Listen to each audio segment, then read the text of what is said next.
Hello friends, कैसे हैं आप सब। अब हमारा आरबीआई ग्रेड बी का सेकंड क्वार्टर का ये वीक सेकंड स्टार्ट होने वाला है। तो इस वीक में आपको मंडे से लेके संडे तक क्या क्या करना है वो सारी चीज़ें इस वीडियो में हम देखेंगे। बाकी अब आपके लिए टाइम ये बहुत इंपॉर्टेंट हो चुका है, क्योंकि अब जो एग्ज़ाम आएगा उसमें केवल 5 to 6 मंथ रह गए हैं। और लास्ट 5 to 6 मंथ की प्रिपरेशन आपके लिए बहुत ही इंपॉर्टेंट है। आपको फेज़ 1 को भी प्रिपेयर करते हुए चलना है और फेज़ 2 को भी। करंट अफेयर को ज़्यादा फोकस करते हुए चलना है, डेली बेसिस पे करना है, ताकि कोई भी चीज़ आपकी ना बची रहे। तो अब आपको फेज़ 1 और फेज़ 2 दोनों को फोकस करते हुए प्रिपरेशन किस तरीके से रखना है वो हम देखेंगे। तो चलिए स्टार्ट करते हैं। सबसे पहले हम बात करेंगे मंडे की। तो मंडे के दिन सबसे पहले हम स्टार्ट करेंगे ईएसआई के साथ, इकोनॉमिक एंड सोशल इश्यूज़। इस वीक में आपको जो टॉपिक अपना कंप्लीट करना है वो है poverty alleviation and employment generation. एक बहुत ही इंपॉर्टेंट टॉपिक है। इससे रिलेटेड आप स्टैटिक जीके सारा कंप्लीट कर लीजिएगा। प्लस फिर इससे रिलेटेड जो करंट अफेयर आता है वो आपको फोकस करते हुए चलना है, ताकि अगर डिस्क्रिप्टिव में आपका ये क्वेश्चन फंस जाता है तो आप स्टैटिक के साथ अगर जीके का यहाँ पर पॉइंट अपना रखेंगे तो आपका काफ़ी अच्छा आंसर फ्रेम हो सकेगा। ठीक है। तो पावर्टी एलिवेशन के बहुत सारी कमिटीज़ बनाई गई थी जिन्होंने अलग अलग इसको डिफाइन किया गया था। वो सारी कमिटीज़ आपको आना चाहिए। बहुत इंपॉर्टेंट टॉपिक है। ठीक है। इससे रिलेटेड स्टैटिक ऑब्जेक्टिव क्वेश्चन भी आ सकते हैं और डिस्क्रिप्टिव भी। ठीक है। तो इसको आप कर लीजिएगा इस वीक में। मंडे के दिन आपको इसे कंप्लीट करना है। छोटा ही टॉपिक है, बहुत बड़ा नहीं है, आप एक दिन में इसे आराम से कर सकते हैं। इसके बाद हम बात करेंगे ट्यूसडे की। ट्यूसडे के दिन हमें लेना है फाइनेंस को। और फाइनेंस में आपको इस वीक में जो टॉपिक करना है वो काफ़ी कॉमन टॉपिक है, जो आपको पहले से आता है। आप ये कह सकते हैं कि इसे रिवीजन आपको करना है। Banking system in India, the structure and concern. तो ये थोड़ा सा लेंदी भी है, बहुत छोटा भी नहीं है और बहुत बड़ा भी नहीं है, इसलिए सिर्फ एक टॉपिक को मैंने ट्यूसडे के लिए रखा है। एक दिन में आराम से आपका हो जाएगा। और बैंकिंग ऐसी चीज़ें जनरली सभी लोग पढ़ते हुए आ रहे हैं, इसलिए इसको केवल आपको रिवाइज़ करना है। रिवाइज़ करते हुए इसके ऐसे शॉर्ट नोट्स बना लीजिएगा कि एग्ज़ाम के टाइम पर आप उसे ईजिली रिवाइज़ कर सकें, क्योंकि इससे रिलेटेड ऑब्जेक्टिव क्वेश्चन भी आपको बहुत देखने को मिलेंगे। प्लस डिस्क्रिप्टिव तो आएगा ही, और अगर स्टैटिक आपको आता है इससे रिलेटेड तो उससे रिलेटेड जब करंट अफेयर आ रहा होता है तो वो समझना हमारे लिए आसान हो जाता है। ठीक है। तो ये बेसिक टॉपिक है जिसे आपको ट्यूसडे के दिन फाइनेंस में कर लेना है। इसके बाद हम बात करेंगे यहाँ पर वेडनेसडे की। वेडनेसडे में आपको लेना है मैनेजमेंट। जैसे कि हम फर्स्ट क्वार्टर में तो मैनेजमेंट को साथ में रखते हुए चल ही रहे थे, काफ़ी सारे लोग कंप्लीट कर चुके होंगे। जिन्होंने फर्स्ट क्वार्टर से हमें ज्वाइन नहीं किया है तो वो सेकंड क्वार्टर में क्या करेंगे। देखो, बहुत बड़ा टॉपिक इसमें मैंने नहीं रखा है, आप इसे इजीली एक दिन में कर सकते हैं, और जिन्होंने किया हुआ है उन्हें रिवाइज करना है। ठीक है। टॉपिक जो हमारा रहने वाला है वो है management, management function, managerial role और नज थ्योरी।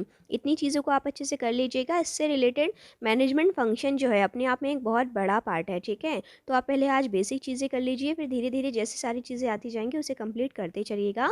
ऑब्जेक्टिव और डिस्क्रिप्टिव दोनों को आप अप्रोच कर सकें, इस तरीके से आपको पढ़ाई करनी है। नोट्स आप ज़रूर निकालिएगा, वो बहुत इंपॉर्टेंट है। एग्जाम में अगर रिविजन नहीं करेंगे तो जो भी पढ़ा है वो पढ़ने का कोई मतलब नहीं रह जाएगा। ओके।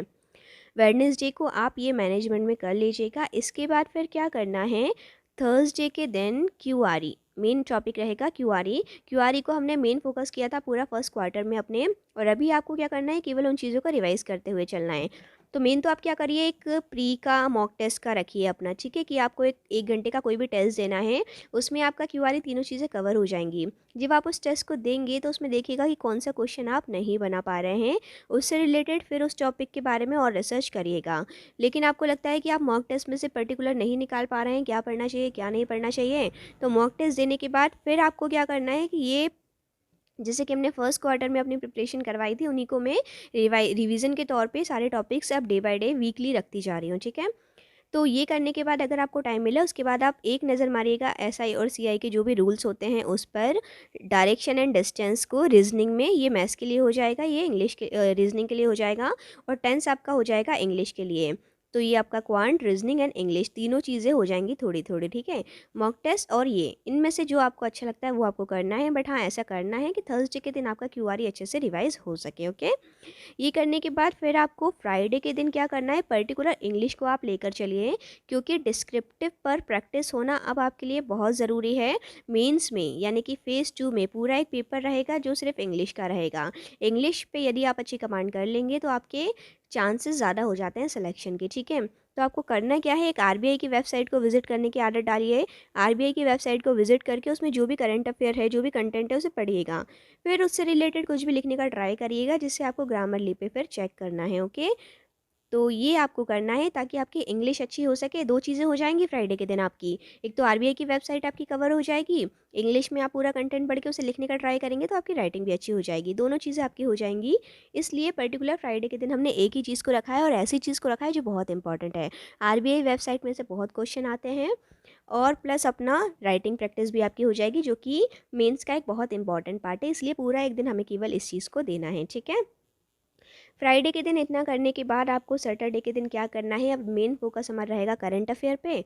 तो करंट अफेयर में आपको क्या करना है, पीआईबी को तो पहले साइड में लेते चलिएगा, इसको तो आपको डेली को देखना ही है।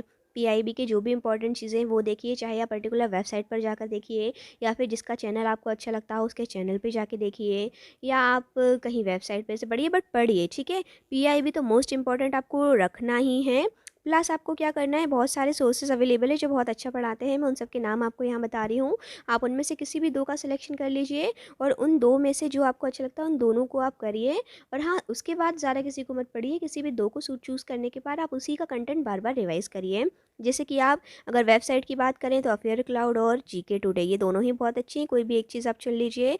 पीडीएफ की बात करें तो एग्ज़ाम बी का पीडीएफ में स्टडी मटेरियल करंट अफेयर का बहुत अच्छा होता है। चैनल की बात करें तो आपको अनुज जिंदल, एजुटैप जैसे चैनल मिल जाएंगे। प्लस बैंकर्स अड्डा एक पर्टिकुलर ऐप है जो कि बहुत ही अच्छा है, आप वहाँ से भी अपना डेली करंट अफेयर कवर कर सकते हैं। करंट अफेयर के लिए जो मैंने इतने सोर्स बताए, आप कोई भी 2 सोर्स मिनिमम लेकर चलिएगा। मैक्सिमम में इससे ज़्यादा मत जाइएगा, मैक्सिमम में जाना भी चाहें तो 3, बस इससे ज़्यादा मत जाइएगा, वरना अगर आप सारा कवर करने की कोशिश करेंगे तो सब खिचड़ी बन जाएगी, आपको कुछ भी याद नहीं रहेगा, ठीक है। और मेन तो हमारे लिए जो करंट अफेयर का पार्ट है वो तो है एक पीआईबी, दूसरा है आरबीआई की वेबसाइट जो ऑलरेडी हम फ्राइडे के दिन करेंगे, तो ये 2 चीज़ें आपकी होती ही चलेंगी। उसके अलावा फिर इनमें से कोई भी 2 आप ले लेंगे तो ये बहुत मोर देन सफिशिएंट है, आप मान लीजिए। बस इनको करते चलिए और रिवाइज़ करते चलिए, ठीक है। सैटरडे के दिन पूरा फोकस करिएगा आपका करंट अफेयर पे। इसके बाद संडे के दिन हम क्या करेंगे, एक मॉक टेस्ट ज़रूर दीजिएगा जो कि आपको आरबीआई का ही लेवल का देना है, कोशिश यही करिए। सबसे पहले आप निपटाइए पुराने प्रीवियस ईयर पेपर्स को, ठीक है। पीवाईक्यू को निपटाने के बाद आपको क्या करना है, उन्हें देखना है, क्या टफ आया था, क्या इजी आया था, उसे एनालाइज अच्छे से करने के बाद उसके लेवल पे फिर आपको जो बची हुई चीज़ें उन्हें प्रिपेयर करने की कोशिश करनी है, ठीक है। मॉक टेस्ट बहुत ज़रूरी है, अभी से देते चलिए ताकि आपकी अच्छी प्रैक्टिस हो जाए। तो और इसको एनालाइज़ ज़रूर करिएगा, ऐसा नहीं कि बस मॉक टेस्ट दे दिया छोड़ दिया, अरे इतने मार्क्स आए अब क्या करें। उसको एनालाइज़ करिए ना कि आपकी क्यों कम आए या ज़्यादा आए, जिसमें अच्छे से आए क्यों आए। या तो देखो, क्वेश्चन 3 टाइप के होते हैं, एक वो होते हैं जिसे देखते ही बनाने की इच्छा हो जाती है, एक वो होते हैं जिसको देखते ही बिल्कुल इच्छा नहीं होती कि बनाना ही नहीं है, आगे ही बढ़ जाओ। और एक ऐसे क्वेश्चन भी होते हैं कुछ जिसे देख के हम थोड़ा सा कन्फ्यूज़ रहते हैं, मिक्स फीलिंग होती है, बनाएँ कि नहीं बनाएँ, ट्राई करें कि नहीं करें, ऐसा होता है। तो सबसे पहले जो क्वेश्चन आपने देखते ही बना लिया मतलब वो आपका अच्छा है, स्ट्रॉन्ग पॉइंट है, ठीक है। जिसे देखते ही छोड़ दिया वो आपका बहुत ज़्यादा वीक पॉइंट है, आपको उस पे थोड़ी-सी मेहनत करने की कोशिश करनी है। मान लो उसी टाइप की चीज़ें एग्ज़ाम में आ गई तो हम क्या करेंगे? एक आपको वो करने की कोशिश करनी है और सेक बीच में जो है मिक्स फीलिंग वाले, उसको आप क्या करिए कि उस पे ज़रूर अच्छी प्रैक्टिस करिए, क्योंकि वो एक ऐसी चीज़ है जो आपको बन रही है, मतलब बन सकती है, इसलिए आप कोशिश कर रहे हैं कि आप बनाऊँ या नहीं बनाऊँ। कन्फ्यूज़ है यानी कि थोड़ा बहुत तो आता ही है, अगर उस पे थोड़ी और प्रैक्टिस कर लेंगे तो वो भी आपके उस कैटेगरी में आ जाएँगे जो आप देखते ही बनाने की क्षमता रखते हैं, ठीक है? तो आपको अपने क्वेश्चंस को इन 3 पार्ट में डिवाइड करना है, वो जिसे देखते ही बनाने की इच्छा होती है, जिसे देखते ही बनाने की इच्छा नहीं होती है, और एक वो जो कि हम मिक्स फीलिंग के साथ उसमें रहते हैं, ठीक है? इन्हें 3 कैटेगरी में डिवाइड करने के बाद आपके टॉपिक्स को फिर आप उनकी स्टडी चालू करिए, फिर आप देखिए कि कैसे आपकी स्टडी होती है। एक एग्जांपल अगर मैं दूँ, रीजनिंग में अगर आप स्लॉग्स देखें, उसे देखते ही बनाने की इच्छा होती है कि हाँ ख़त्म करो और बस आगे बढ़ो, क्योंकि वो पता है कि बन ही जाएगा। तो हर टॉपिक पे ऐसी कमांड आपकी होनी चाहिए जिसे आपने देखा और आपको देखते ही इच्छा हो जाए कि बस बनाओ और इसे अलग करो, ठीक है। इस टाइप की प्रैक्टिस आप जब करेंगे तब आप आरबीआई ग्रेड बी के फ़ेज़ 1 की अच्छी प्रिपरेशन कर पाएंगे। फ़ेज़ 1 निकलेगा तभी फ़ेज़ 2 में जा पाएंगे। फ़ेज़ 2 के लिए आपको केवल डिस्क्रिप्टिव की अच्छी प्रैक्टिस करनी है और करंट अफेयर पे कमांड करनी है। बाकी ईएसआई और फाइनेंस तो हो ही जाएगा, कोई बड़ी बात नहीं है, वो भी आपको स्टैटिक टॉपिक बस देखते हुए चलना है, ठीक है। तो इस तरीके से अपनी प्रिपरेशन का जो है आपको रखना है, बहुत ही अच्छे से आपकी प्रिपरेशन हो जाएगी। ज़्यादा टाइम नहीं बचा है, अप्रैल मई के टाइम शायद एग्ज़ाम इसका होगा, तो अभी से इसको आपको देखते चलना है। कोई कन्फ्यूजन हो, कोई क्वेश्चन हो, कमेंट सेक्शन में पूछ सकते हैं। वीडियो को ज़्यादा से ज़्यादा सबके साथ शेयर करिएगा ताकि सभी को ये स्ट्रेटजी पहुँच सके। वीडियो पसंद आए तो वीडियो को लाइक, चैनल को सब्सक्राइब करना बिल्कुल भी मत भूलिएगा। Okay, please, thank you, like, subscribe and share. Thank you for watching my video.